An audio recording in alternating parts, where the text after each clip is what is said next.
दोस्तों,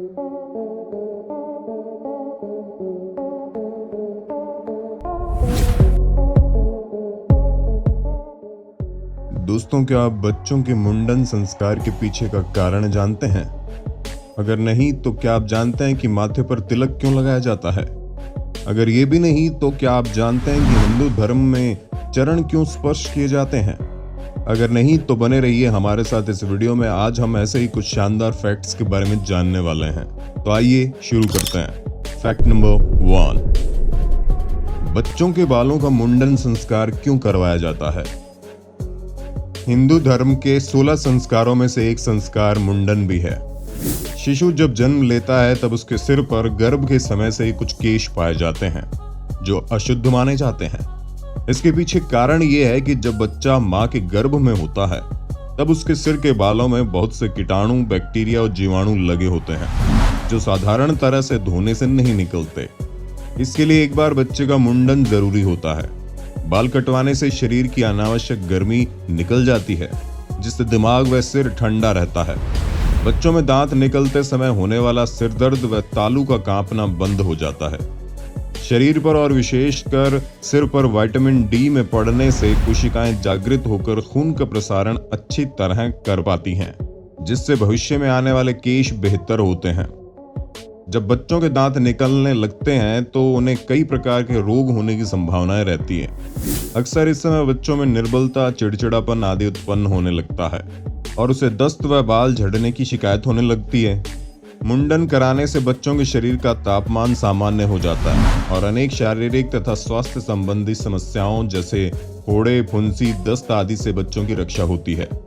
इसके अलावा जब घर में किसी की मृत्यु हो जाती है तब भी मुंडन संस्कार करने की परंपरा है। इसके पीछे कारण यह है कि जब पार्थिव शरीर को जलाया जाता है तो उसमें से कुछ हानिकारक जीवाणु हमारे शरीर पर चिपक जाते हैं। सिर में चिपके इन जीवाणुओं को पूरी तरह से निकालने के लिए ही मुंडन कराया जाता है।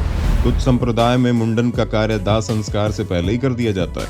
दाह संस्कार के बाद नदी में स्नान करने और धूप में बैठने का भी यही कारण है। फैक्ट नंबर 2, माथे पर तिलक क्यों लगाते हैं? दरअसल हमारे शरीर में 7 सूक्ष्म ऊर्जा केंद्र होते हैं जिनमें अपार शक्ति के भंडार होते हैं, जिन्हें चक्र कहा जाता है। हमारे मस्तिष्क के बीच में आज्ञा चक्र होता है। इस चक्र पर हमारे शरीर की 3 नाड़ियां एड़ा, पिंगला और सुषुम्ना आकर मिलती है। इसलिए इस स्थान को हमारे शरीर का अहम स्थान माना जाता है। इस स्थान को शांत रखने के लिए चंदन का तिलक लगाया जाता है। अगर चंदन का तिलक नियमित रूप से लगाया जाए तो सिर दर्द जैसी समस्या नहीं होती। वहीं योग में ध्यान के समय इसी स्थान पर मन को एकाग्र किया जाता है। वहीं वैज्ञानिकों के अनुसार हमारे दिमाग में हमेशा सेरोटोनिन और बीटा एंडोर्फ नामक रसायन निकलते रहते हैं जो हमारे शरीर को उत्साह प्रदान करते हैं। तिलक लगाने से इन रसायनों का संतुलन बना रहता है। यही कारण है कि माथे पर तिलक लगाते हैं। फैक्ट नंबर 3, मृत व्यक्ति की नाक में रुई लगाने के पीछे वैज्ञानिक कारण क्या होता है? मृत व्यक्ति की नाक में रुई लगाने के पीछे वैज्ञानिक कारण बहुत ही साधारण होता है। आमतौर पर हम सब जानते हैं कि मृत्यु पश्चात 4 से 6 घंटे की अवधि में शरीर में जकड़न की प्रक्रिया शुरू हो जाती है, जिसे मेडिकल की भाषा में राइगर मार्टिस कहते हैं। राइगर मार्टिस के साथ ही शरीर में सड़न की प्रक्रिया भी प्रारंभ हो जाती है, जिसमें बदबूदार गैसेस का निर्माण शुरू हो जाता है, जिससे पेट फूलने लगता है। ये गैसेस शरीर को हिलाने पर निकलने लगती है, जो नाक के जरिए निकलती है। कभी कभी गैसों के साथ साथ खून भी निकलने लगता है। इसी खून के बहाव को रोकने के लिए नाक में रुई लगाई जाती है। कभी कभी खून नाक के साथ साथ कान से भी बहने लगता है, इसलिए नाक के साथ दोनों कानों में भी रुई लगानी चाहिए। मृत्यु के बाद जल्द से जल्द मृतक की आंखों को बंद कर देना चाहिए, नहीं तो राइगर मार्टिस होने के बाद आंखों को बंद करना मुश्किल हो जाता है। खुली हुई आंखों में मृत शरीर बेहद डरावना लगता है।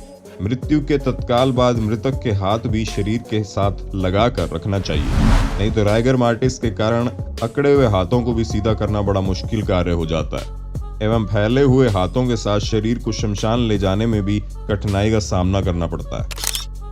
फैक्ट नंबर 4, हिंदू धर्म में चरण स्पर्श क्यों किए जाते हैं? हिंदू मान्यताओं के अनुसार जब भी आप किसी बड़े से मिलें तो उसका चरण स्पर्श करें। ये हम बच्चों को भी सिखाते हैं ताकि वे बड़ों का आदर करें। वैज्ञानिक तर्क मस्तिष्क से निकलने वाली ऊर्जा हाथों और सामने वाले पैरों से होते हुए एक चक्र पूरा करती है। इसे कॉस्मिक एनर्जी का प्रवाह कहते हैं। इसमें दो प्रकार से ऊर्जा का निर्माण होता है, या तो बड़े के पैरों से होते हुए छोटे के हाथों तक, या फिर छोटे के हाथों से बड़ों के पैरों तक। ओरिजिन ऊर्जा के आदान प्रदान हेतु चरण स्पर्श करने की परंपरा चली आ रही है। फैक्ट नंबर 5, भारतीय महिलाएं हाथों में चूड़ियां क्यों पहनती हैं? वैज्ञानिक तर्क। हाथों में चूड़ियां पहनने से त्वचा और चूड़ी के बीच जब घर्षण होता है तो उसमें एक प्रकार की ऊर्जा उत्पन्न होती है। ये ऊर्जा शरीर के रक्त संचार को नियंत्रित करती है। साथ ही ढेर सारी चूड़ियां होने की वजह से वो ऊर्जा बाहर निकलने की बजाय शरीर के अंदर चली जाती है, और इसी ऊर्जा को रोकने के लिए भारतीय स्त्रियों द्वारा चूड़ियों को पहना जाता है। तो दोस्तों, आज की वीडियो में बस इतना ही। आपको वीडियो कैसी लगी कमेंट करके बताइएगा। साथ ही हमारे चैनल फैक्ट टेक इन हिंदी को सब्सक्राइब करना ना भूलें। धन्यवाद।